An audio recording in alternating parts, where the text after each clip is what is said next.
అన్నదాత సుఖీభవ 20,000 రూపాయలు ఇస్తానని చెప్పాం. అంత మునిపిచ్చింది మీకు 7,500 ఇస్తే ఆర్థిక ఇబ్బందులున్నా మనం 14,000 ఇచ్చాం. గవర్నమెంట్ ఆఫ్ ఇండియా 6,000 ఇచ్చింది. మొత్తం ఎన్డీఏ 20,000 రూపాయలు ప్రతి ఒక్క రైతుకి ఇచ్చే కార్యక్రమానికి శ్రీకారం చుట్టాం. పిల్లలకు డిఎస్సి 15,941 మంది టీచర్ పోస్టులు భర్తీ చేశాం. 5 ఏళ్ళలో ఒక టీచర్ పోస్ట్ భర్తీ చేయలేదు. పిల్లల విద్య పైన కాన్సన్ట్రేట్ చేయలేదు. ఇక్కడ నేను చూశాను పిల్లల్ని, చిన్న పిల్లలు 2 వేళ్లు చూపిస్తూ నాకు స్వాగతం పలుకుతున్నారంటే ఆ పిల్లల కోసమే నేను పనిచేస్తున్నా, వాళ్ళ భవిష్యత్తు కోసమే నేను పనిచేస్తున్నాను. తొందరలో ఇంకో పాలసీ కూడా తీసుకొస్తాం. మన రాష్ట్రంలో చిన్న పిల్లల సంఖ్య తగ్గిపోతూ ఉంది. ఈరోజు మీరందరూ చూస్తే ఒకప్పుడు ఎక్కడ చూసినా పిల్లలంతా కూడా కళకళలాడుతూ ఉండేవారు. ఇప్పుడు చదువుకున్న వాళ్ళల్లో మార్పు వచ్చింది. ఆ మార్పు పిల్లలు వద్దనుకొని అసలు పిల్లలు కనడం మానేస్తున్నారు. ఇది ప్రమాదం.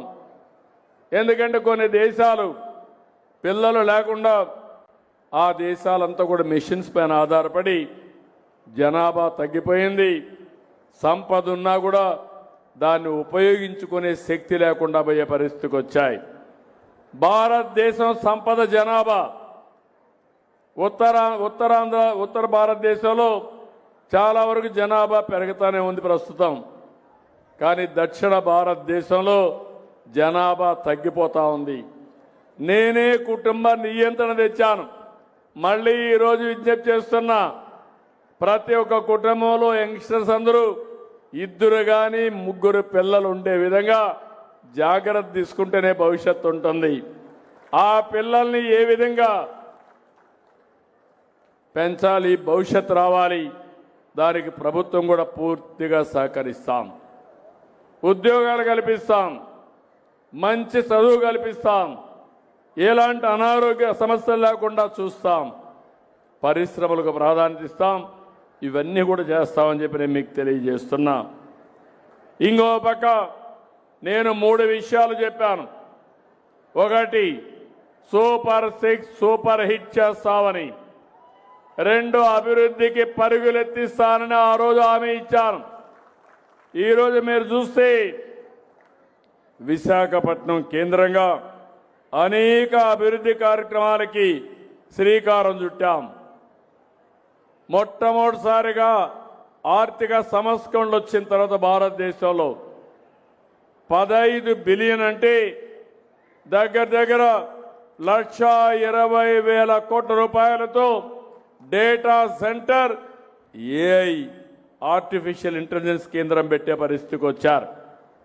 ఇది ఒక వినూత్నమైన కార్యక్రమం. టీసీఎస్ వచ్చింది, కాగ్నిజెంట్ వచ్చింది, భోగాపురం విమానాశ్రయం వస్తుంది. భోగాపురం విమానాశ్రయం విజయనగరానికి చాలా ఆసరాగా ఉంటుంది. ఒకప్పుడు హైదరాబాద్ ఉంది, ఎక్కడ ఎయిర్పోర్ట్ రావాలని ఆలోచించాను. ఆ రోజు శంషాబాద్లో పెట్టాను. దానికి కారణం అటు మహబూబ్నగర్ జిల్లా, రంగారెడ్డి జిల్లా, నల్గొండ, విజయవాడ, కర్నూలుకి సెంటర్గా ఉంటుందని పెట్టాను. ఈరోజు హైదరాబాద్ అభివృద్ధి అయిందంటే ఆ విమానాశ్రయమే కారణం అని చెప్పి మరొక్కసారి మీ అందరికీ విజ్ఞప్తి చేస్తున్నా. ఇప్పుడు నేను పెట్టే విమానాశ్రయం భోగాపురంలో వస్తుంది. భోగాపురం విజయనగరానికి దగ్గర, మీ జిల్లాకు దగ్గర. రేపు 3 జిల్లాలు శ్రీకాకుళం, విజయనగరం, విశాఖపట్నం ఒక బ్రహ్మాండమైన నగరంగా తయారు కావడమే కాకుండా ఉపాధి అవకాశాలు మెరుగవుతాయి. మీ భవిష్యత్తు బాగుంటుందని చెప్పి కూడా నేను మీకు తెలియజేస్తున్నా. ఇలాంటి అనేక అభివృద్ధి కార్యక్రమాలు. ఇప్పుడు మూలపేట పోర్టు తీసుకొస్తున్నాం. టూరిజానికి ఎక్కువ ప్రాధాన్యత ఇచ్చాం. విజయనగరంలో ట్రైబల్ యూనివర్సిటీ కూడా తొందరలోనే పూర్తవుతుంది.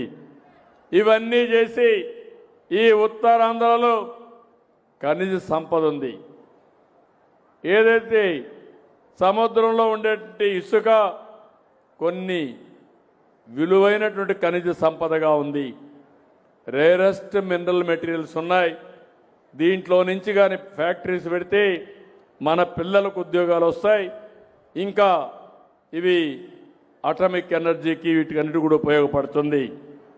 ఇవి కాకుండా మీరు చూస్తే అన్నా క్యాంటీన్లు పెట్టాం, మత్స్యకారుల సేవలో డబ్బులు ఇచ్చాం, ఆటో డ్రైవర్లకు ఇచ్చాం. నేను ఈరోజు ఒకే ఒక విషయం చెప్తున్నాను, నేను అందరి వాడిని. పేదవాడు ఎక్కడుంటే అక్కడ నేను ఉంటా, పేదవాళ్లకు తోడుగా ఉంటా. పేదరికం లేని సమాజం చూడాలనేది నా లక్ష్యంగా పెట్టుకున్నాను. పేదరికం ఒక సమస్య, ఒక శాపం. అలాంటి పేదవాళ్ళని పేదరికం నుంచి పైకి తీసుకొచ్చి ఆర్థిక అసమానతలు తగ్గించే బాధ్యత తీసుకోవాలి. ఈరోజు పేదవాళ్ళుగానే ఉండి డబ్బులున్న వాళ్ళు డబ్బులు సంపాదిస్తా పోతే ఆ సమాజానికి విలువ లేదు, అలాంటి సమాజానికి గౌరవం కూడా ఉండదు. సంపద అనేది ప్రతి ఒక్కరికి మెరుగైన జీవన ప్రమాణాలు కల్పించే విధానం ఉండాలని చెప్పి కూడా నేను మీకు తెలియజేస్తున్నా. అందుకే నేను P4 తీసుకొచ్చాను. ఇది కాకుండా మీరు ఒక విషయం గుర్తుపెట్టుకోవాలి. ఒకప్పుడు నేను ఇప్పుడు భూముల విషయం మాట్లాడితే మీరందరూ చప్పట్లు కొట్టారు. చాలా దుర్మార్గాలు జరిగాయి, మామూలు కాదు. ఈ భూ రికార్డ్స్ అన్ని, భూముల రికార్డ్స్ అన్ని తారుమారు చేశారు. మీ భూమి ఆ రోజుండే పెద్దల మాట మీరు వినకపోతే మీ భూమిని వాళ్ళకి ఇమ్మని దౌర్జన్యం చేశారు. ఇవ్వకపోతే ప్రభుత్వ భూమిగా మార్చేశారు. కంప్యూటర్లు 22A పెట్టారు. మీరు చూసుకునే లోపల అది ప్రభుత్వ భూమి అయిపోయింది. ఈరోజు లిటిగేషన్లో పడిపోయింది. బిగినింగ్లో నేను ముఖ్యమంత్రి అవుతానే ఎక్కడికి పోయినా వందల వేల పిటిషన్లు వచ్చేటివి. ఏంటని చూస్తే అందరూ మా భూమి పలాయన కొట్టేశాడు, 1122A కింద పెట్టాడు, విభేదాలు వచ్చాయి, మీరు ఎట్లా పరిష్కారం చేస్తారో చేయమని బాధపడ్డారు.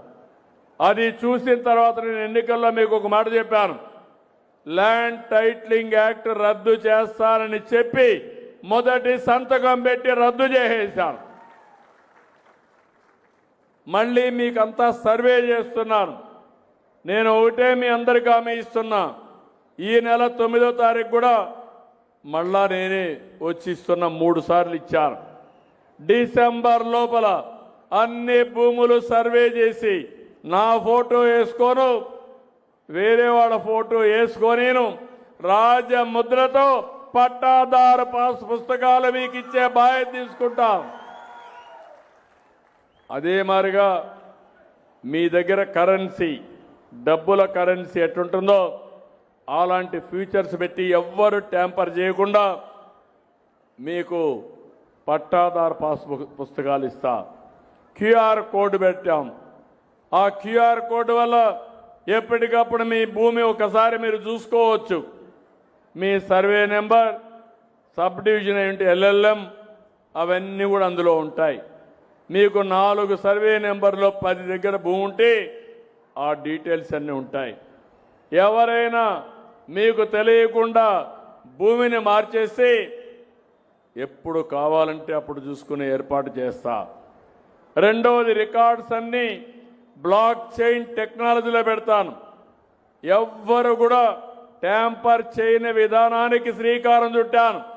ఒకవేళ ఎవరైనా ట్యాంపర్ చేస్తే ఎవరు చేశారో కనుక్కొని వాళ్ళని కఠినంగా శిక్షించే వ్యవస్థకు శ్రీకారం చుట్టాను.